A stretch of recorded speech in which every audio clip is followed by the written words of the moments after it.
Olá, estamos iniciando mais um episódio do podcast da LBCA, o LBCcast. Eu sou o Thiago Bombonati e hoje eu converso com a nossa sócia Tereza Ribeiro, da área Beauty Suite, que vai bater um papo com a gente sobre mulher e gestão jurídica. Tereza, seja muito bem-vinda. Olá, Thiago. Olá, pessoal. É um prazer estar aqui com vocês hoje. Muito obrigada. Nós que agradecemos. Eu já começo com uma pergunta. O avanço das mulheres na advocacia hoje é um fato incontestável? Sim, sem dúvidas. Tanto que no ano passado foi a primeira vez na história que o número de advogadas superou o número de advogados em muitos estados, como, por exemplo, São Paulo, Bahia, Espírito Santo, Goiás, Rio Grande do Sul, Rio de Janeiro, onde a diferença é a maior do país, 75 mil advogadas em comparação com 70 mil advogados. E vale lembrar também que em quase 90 anos é a primeira vez que na OAB São Paulo, a maior seccional do país, foi eleita uma mulher para presidente, a doutora Patrícia Vanzolini. Parabéns aí à doutora Patrícia Vanzolini pela eleição. E eu quero perguntar para você, Tereza. Quando uma mulher ingressa em um escritório, quais são as chances dela se tornar uma sócia sênior, ocupar ali uma posição de liderança? Você poderia contar um pouquinho da sua trajetória, que com certeza tem isso também, né? Com certeza. Tiago, olha, o primeiro ponto é a profissional pesquisar sobre o escritório ao qual ela deseja se associar. Uma das coisas que me atraiu muito na LBCA à época e que ainda continua assim é a possibilidade de crescimento na carreira.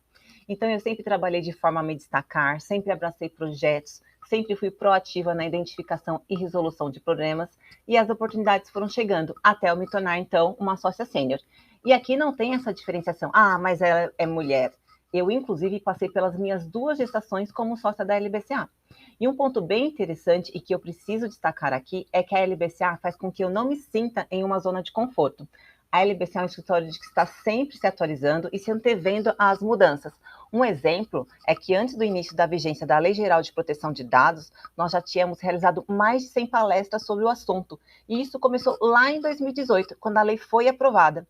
E hoje eu estou aqui gravando o meu primeiro podcast. Se alguém me falasse isso há alguns anos, eu não acreditaria, Thiago. Mas pode acreditar. A cultura de gênero, de diversidade e inclusão, na sua avaliação, também vem se expandindo nas bancas brasileiras?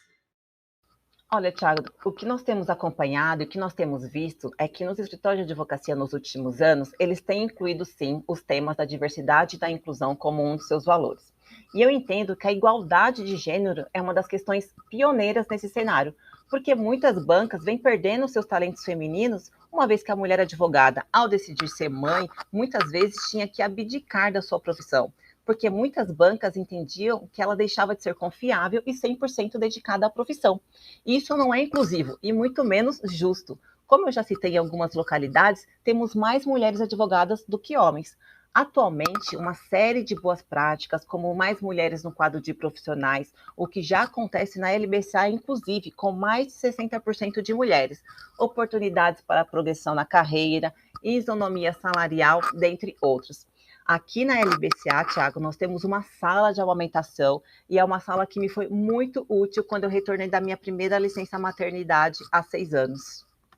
Não, isso com certeza deve ter feito muita diferença para você, né? Agora aqui, na sua análise, como as empresas veem uma advogada na condução da gestão jurídica dos seus passivos? Há confiança total ali na sua competência ou ainda vigora um certo sexismo? Olha, atualmente o que eu vejo é que vem crescendo a confiança das organizações e gestores nas mulheres advogadas, seja pela sua qualificação técnica, desempenho ou nível de entrega. No entanto, vejo que ainda muitas advogadas enfrentam uma barreira pessoal, é uma autocobrança, elas entendem que precisa se dedicar 200% ao trabalho para provar que são capazes. Porque certamente ainda há uma percepção de que existe uma margem de discriminação, o que precisa ser enfrentado. Mas assim como nos escritórios de advocacia, as empresas nacionais e internacionais também têm valorizado e ampliado o compromisso com a igualdade de gênero. E muitas empresas optam, inclusive, por prospectar somente escritórios de advocacia que tenham uma cultura de diversidade e inclusão como requisito para ser contratado. E aí eu preciso, Thiago, dividir com vocês com muito orgulho que 100% das minhas gestoras são mulheres e que elas auxiliam de forma muito competente a atender aos nossos clientes. Ou seja, aqui a confiança é total, não é isso?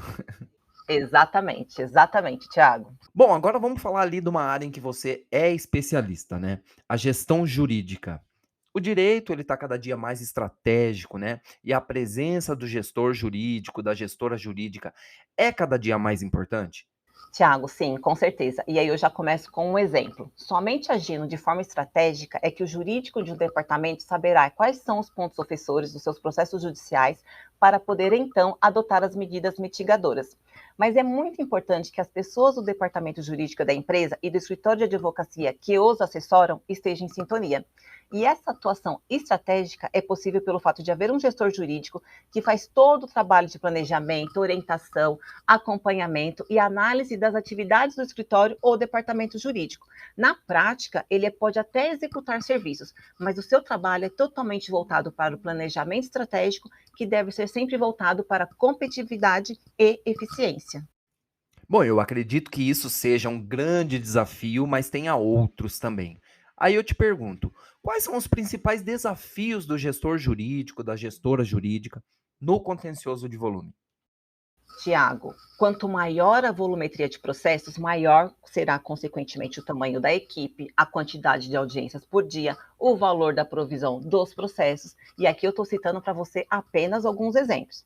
Então, como gestora há 12 anos, eu posso dizer que os desafios são vários, mas eu quero destacar aqui o que eu acho mais relevante, que é o cuidado com as pessoas, que são e sempre serão o maior ativo de qualquer organização.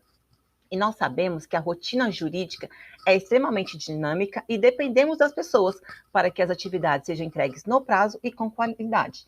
Então, o que eu sugiro? Assim que o novo profissional inicia suas atividades, o gestor jurídico deve focar na imersão desse profissional na cultura da empresa, no conhecimento da estrutura do escritório, no constante treinamento no que tange à tarefa para a qual ele foi contratado, além, claro, de contar com um alinhamento interno bem definido, com funções designadas, com coerência, para que os profissionais tenham total tranquilidade na hora de exercer suas aptidões.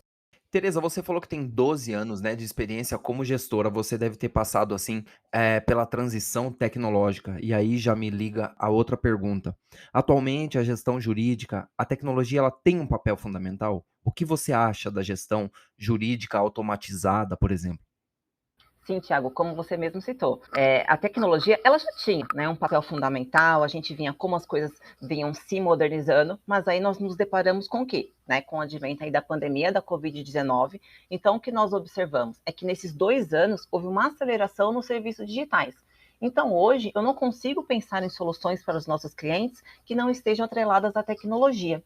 Por isso, as empresas precisam estar assessoradas por escritório de advocacia que tenham em seu DNA o uso da tecnologia, bem como que consigam antever os possíveis problemas e as suas soluções. Inclusive, Tiago, com a gestão jurídica automatizada, eu consigo de forma ágil saber por quais motivos o meu cliente passou a receber um novo tipo de ação judicial, um tipo de ação ao qual ele não está acostumado. Eu consigo ter a visibilidade online da agenda de prazo dos meus advogados e consigo realizar contraditas em audiências trabalhistas com o nosso aplicativo Gestão de Testemunhas, ao invés de eu consultar processo por processo, uma base de Excel ou ainda contar com a memória do advogado. Isso tornou as coisas muito mais ágeis, né. E para isso a LBCA tem a sua própria plataforma, que é o Legal Box, e eu queria que você falasse como ela funciona, como ela auxilia no seu trabalho, no trabalho de todo mundo, na gestão jurídica efetivamente falando. Sim, Tiago, nós estamos falando aqui até de uma aceleração nos serviços digitais aí nos 2 últimos anos, né? Mas eu preciso destacar aqui para você que desde 2003, lá no início da LBCA, os nossos fundadores entenderam o quanto seria importante que nós tivéssemos a nossa própria plataforma de controle de processos judiciais, que é o Legal Box. E ele nos possibilita ter um sistema personalizado para cada um dos nossos clientes, já que eles podem customizar os campos que entenderem como relevantes para o seu negócio, o que fará com que eles tenham, então, de forma ágil e online, diversos indicadores para a definição, então, das suas estratégias jurídicas. E, além disso, por ser uma plataforma própria da LBCA, diante das diversas demandas dos nossos clientes, nós podemos criar novos módulos para atendê-los. E aí eu vou citar um exemplo aqui para você, que é o módulo de gestão de contratos, que auxilia as empresas tanto na criação dos seus contratos, aditivos e até mesmo como um repositório, que inclusive tem um pop-up que avisa a empresa que determinado contato está com a data próxima para expirar, né, para que a empresa possa, então, ver essa questão da renovação. Nossa, isso é muito legal e facilita o trabalho de todo mundo, né, e torna as coisas muito mais ágeis. E de certa forma isso também caminha com uma certa resolução preventiva, né. A resolução preventiva, ou seja, a autocomposição de resolução de conflito, é uma forma também de gerir esse contencioso de alto volume? Tiago, sem dúvidas. E não é porque nós somos um escritório de advocacia que contribuímos para abarrotar ainda mais o Poder Judiciário. Muito pelo contrário, nós sempre recomendamos aos nossos clientes a utilização das várias formas de resoluções alternativas de conflitos disponíveis, como, por exemplo, os PROCONs e a plataforma do consumidor.gov.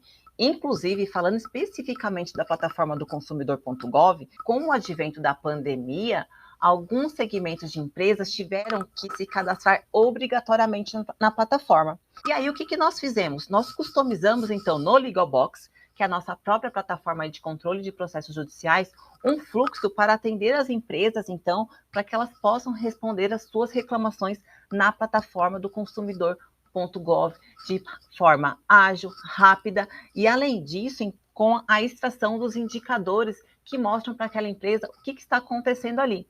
E aí, com isso, Tiago, quando nós falamos, né, de então resoluções alternativas de conflitos, nós estamos contribuindo então para a desjudicialização, o que nós sabemos que é muito relevante aí para a nossa sociedade e para o nosso país. Com certeza. Relevante também foi esse papo. Conversei aqui com a Tereza Ribeiro, da área Build to Suite, aqui no LBC Cast. Agradeço você, Tereza, pelo papo e espero todo mundo no próximo episódio do nosso podcast. Obrigada, Tiago. Obrigada, pessoal. Espero ter contribuído com vocês. Tchau, tchau.